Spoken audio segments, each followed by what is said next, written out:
है, तपस्या है। बेटियों के बिना, महिला शक्ति के बिना, नारी शक्ति के बिना इस सृष्टि की कल्पना भी नहीं की जा सकती। और हमारी सरकार ने कुछ नीतियां बनाई हुई है, जो एक सबसे मेन है बेटी बचाओ बेटी पढ़ाओ।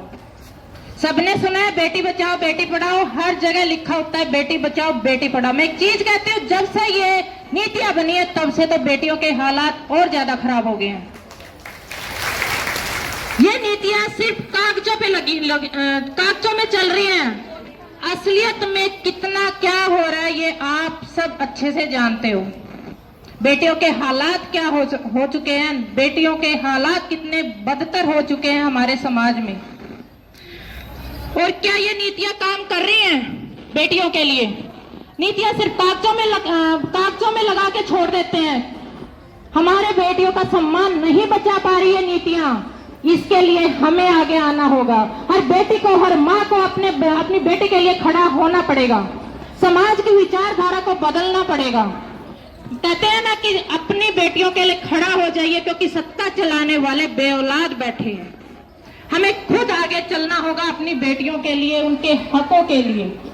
और बेटियों के लिए भी एक बात कहती हूँ कि अपने संस्कारों और अपनी परंपराओं को आगे लेकर चलिए और कभी किसी से मत डरिए।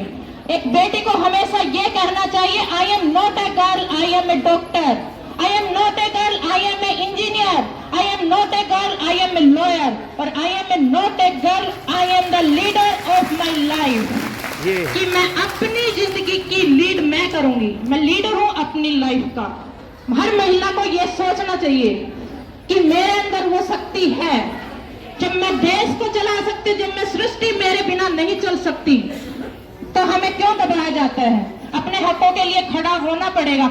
और महिला शक्ति देश की आबादी है आधी, और जब तक आधी आबादी आगे नहीं बढ़ेगी देश तरक्की नहीं कर सकता। देश तरक्की तभी करेगा जब महिला शक्ति साथ मिलकर चलेगी, पुरुषों के साथ कंधे से कंधा मिलाकर चलेगी। अंतर्राष्ट्रीय महिला दिवस मनाया क्यों जाता है? पुरुषों और महिलाओं को समानता का अधिकार दिलाने के लिए। उनको याद दिलाया जाता है कि महिलाओं को भी समान अधिकार मिलना चाहिए, समान वेतन, समान अधिकार। अगर वो काम कर रही है तो उनके घंटे निश्चित होने चाहिए और उन घंटों का समान वेतन मिलना चाहिए। पहले इतने अधिकार महिलाओं को नहीं दिए जाते थे। कभी उसको सती के नाम पर जला दिया जाता था, कभी जुए में हारा जाता था, कभी दहेज के नाम पर जला दिया जाता, कभी हवस का शिकार बना दिया जाता। लेकिन आज महिलाएं जागरूक हो चुकी हैं। दे दो हमको वो अधिकार जिसके हैं हम हकदार। तो अपने अधिकारों के लिए हमेशा आगे बढ़ें। कभी किसी से डरने की जरूरत नहीं है। लेकिन एक चीज, अपनी परंपरा, अपने वैल्यूज और अपनी जो हमें संस्कार मिले उनके साथ हमें आगे बढ़ना है।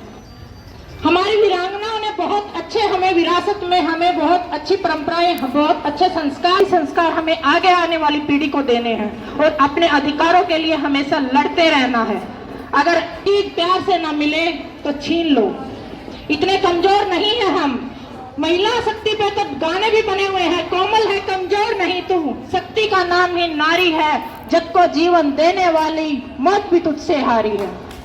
तो डरने की जरूरत नहीं है, गलत कुछ करना नहीं है और गलत को कभी सहना नहीं है। और हमेशा पुरुषों के साथ खड़ी रही है, एक माँ बनकर, बेटी बनकर, पत्नी बनकर।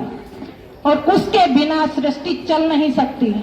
जब आगे वही नींव चलाती है तो अपने आप को कमजोर कभी मत समझिए। आपके अंदर तो हो सकती है कि आप कुछ भी बदलने का जज्बा रखती हैं। अभी भी कुछ महिलाओं को अपने अधिकारों के प्रति सचेत नहीं है। बस अपने महिला शक्ति से एक आग्रह करूंगी कि अपने अधिकारों को जानो, और अपने अधिकारों को जानो और जो आपके अधिकार हैं उनके लिए लड़ो। कभी भी किसी से डरने की जरूरत नहीं है। और जो समाज के हालात हो रहे हैं, बेटियों के हालात हो रहे हैं, रोज उनके साथ गलत काम हो रहे हैं, अगर सरकार नहीं कुछ कर रही है तो हमें आगे आना होगा। सरकारें तो आप लोगों ने देख ली, जो सत्ता में बैठे हैं, कभी संदीप सिंह, कभी ब्रजभूषण सिंह, कभी मोहनलाल बड़ोली, इनके ऊपर हमेशा आरोप लगते हैं। क्यों लग रहे हैं आरोप? किसी भी महिला को क्या अपने सम्मान पे कभी करनी होती? बहुत होती है। वो कुछ गलत किया है तभी उनके ऊपर आरोप लगे, लेकिन आप सब मुझसे बेहतर जानते हैं कि उनके ऊपर कितने क्या कार्रवाई की गई, कुछ की गई। तो ऐसी जो सरकारें हैं हमें उनको बदलना है और हमें अपने अधिकारों के प्रति सचेत रहना है और आगे बढ़ते रहना है। वक्त के साथ चलना सीखे या वक्त बदलना सीखे, हालातों को कभी कोसों में हमेशा आगे बढ़ना सीखे।